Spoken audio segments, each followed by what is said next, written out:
Hello friends, today we are going to discuss problem on the conical pendulum. The problem is on your आपण display केलेला आहे तो problem तो तुम्ही नीट वाचून घ्या.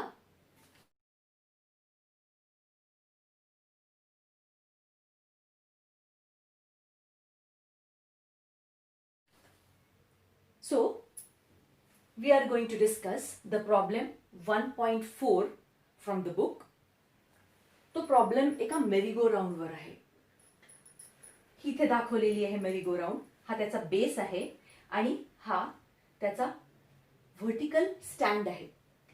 आणि ह्या व्हर्टिकल स्टँडवर इथे असे हॉरिझॉन्टल रॉड्स बसवलेले आहेत आणि प्रत्येक हॉरिझॉन्टल रॉडला एक एक व्हर्टिकल रॉड पण लावलेला आहे. आणि हा जो व्हर्टिकल रॉड आहे त्याच्या बेसला इथे एक असा लाकडाचा किंवा प्लास्टिकचा असा एक घोडा बसवलेला आहे. इथे मी फक्त एकच घोडा दाखवलेला आहे, पण अशा सगळ्याच व्हर्टिकल रॉड्सच्या टोकाला असे छोटे छोटे असे प्लास्टिकचे घोडे बसवलेले आहेत. आणि इथे हा जो मी घोडा दाखवलेला आहे त्या घोड्यावर तुमच्या लहानपणच्या तुम्हाला तुमच्या वडिलांनी उचलून त्याच्यावर असं इथे बसवलेलं तुम्हाला दिसतंय. नाव ही सिस्टम कशी आहे? ॲट रेस्ट आहे. आता ती मोशन मध्ये नाहीये. नाव म्हणजे आता घोडा आणि घोड्यावर तुम्ही बसलेले आहात. The system is at rest. आता त्याचा जो कंट्रोल करणार आहे त्यांनी आता त्याचं इलेक्ट्रिसिटी बटन ऑन केलेलं आहे. त्याच्यामुळे काय होतंय तर ही जी सिस्टीम आहे ती रोटेट व्हायला लागलेली आहे. सो तुम्ही आणि घोड्यावर बसलेले तुम्ही हे पण सर्क्युलर मोशन परफॉर्म करायला लागलेले आहात. आणि तुम्हाला असं कारण तुम्ही आणि घोडा त्या सिस्टीम बरोबर आहात म्हणून तुमच्यावर तुम्हाला अशी जाणीव होईल की आपल्याला कोणीतरी असं जाणीव झाली असेल की आपल्याला कोणीतरी असं ओढतंय. तर तो जो फोर्स आहे आपल्याला माहिती आहे की तो सेंट्रीफ्युगल फोर्स ऍक्ट होतो आहे तुमच्यावर आणि त्या हॉर्सवर. म्हणून सुरुवातीला जो रॉड व्हर्टिकल होता असा तो आता काय झालेला आहे तो असा टिल्ट झालेला आहे along the radius away from the centre due to the centrifugal force acting upon the horse and the person sitting on the horse. नाव ही सिस्टीम ओमेगा या अँग्युलर व्हेलॉसिटीने आता मूव्ह होते आहे. इथे मी एक फिगर काढलेली आहे समजण्यासाठी. सो इथे हा जो हॉरिझॉन्टल रॉड आहे याची length of the horizontal rod is 2.1 metre दिलेली आहे ती आपल्याला. Length of the vertical rod is 1.5 metre. हा जो व्हर्टिकल रॉड आहे हा याची लेंथ 1.5 मीटर ही दिलेली आहे.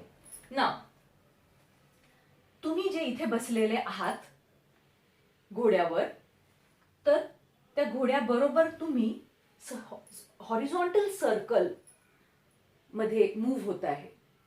सो असा तो हॉरिझॉन्टल सर्कल आहे ज्याच्यामध्ये तुम्ही मूव्ह होत आहे. Now what is the radius of the horizontal circle?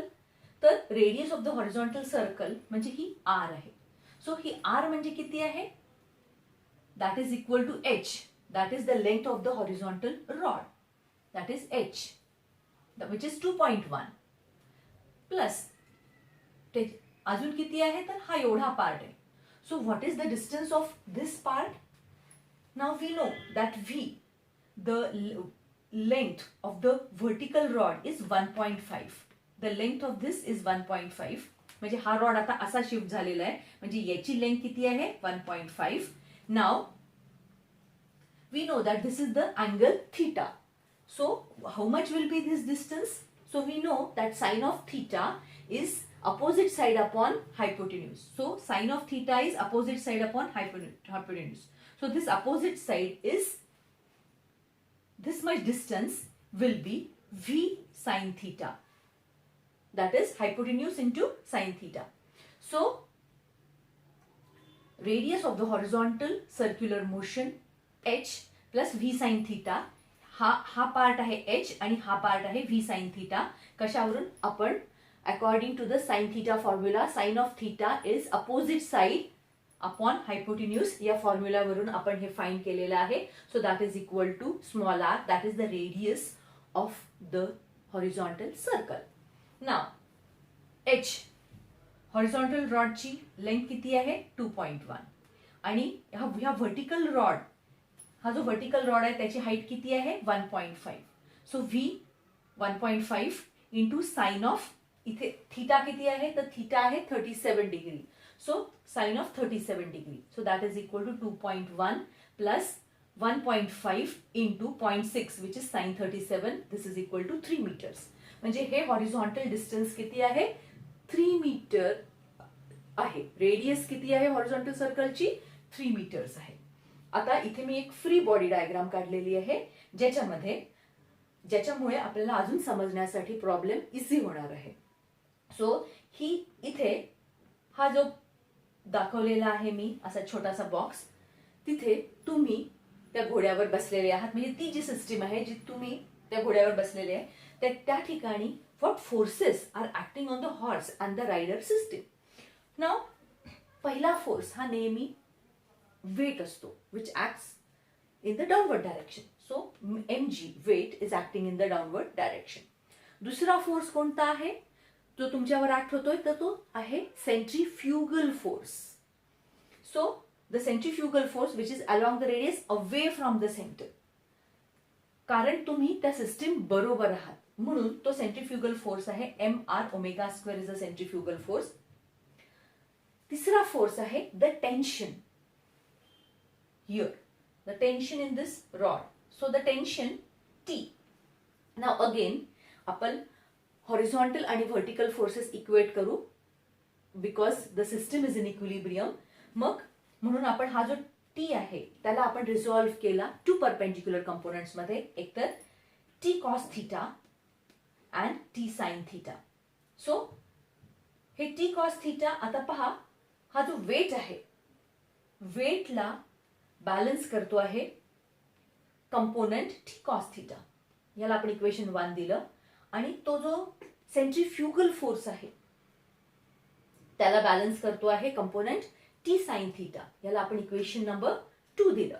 So 2 divided by 1 we get mr² upon mg equal to T sine theta upon T cos theta. m cancel, T cancel, आपल्याला मिळालं r² upon g is equal to tan of theta.